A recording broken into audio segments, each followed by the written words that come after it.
since last night, there's been hour by hour protests and rallies, different exhibits, and the released hostages are really at the front of this fight. They are taking the stage across the country to talk about their frightening experience, to talk about how time is running out, and to essentially urge the government to put rescuing the hostages even above the military aims of the war. And that is something that they have continually asked for. But this government, led by Prime Minister Benjamin Netanyahu, has said that they basically are two goals that run in parallel. That by putting the military pressure on Hamas, that will, in essence, get them to agree to another hostage deal. Now, there are ongoing talks again after they were paused after Israel killed a top Hamas leader in Beirut. Those talks are ongoing, but we don't expect a breakthrough.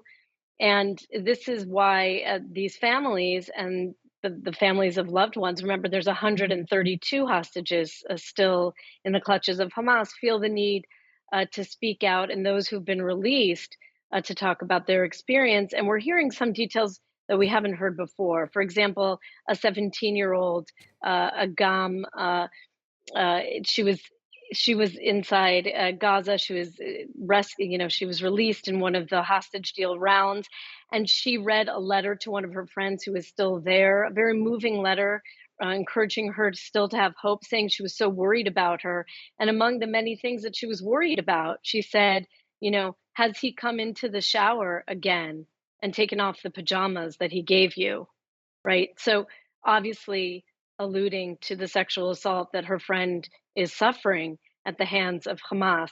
And this is part of the urgent call. And really, it's a festering national wound here, I have to say, that day by day goes by, and these hostages, young women especially, are vulnerable and they are not free. So that is the thrust of the world looks at 100 days of war, but many Israelis are looking at 100 days of captivity.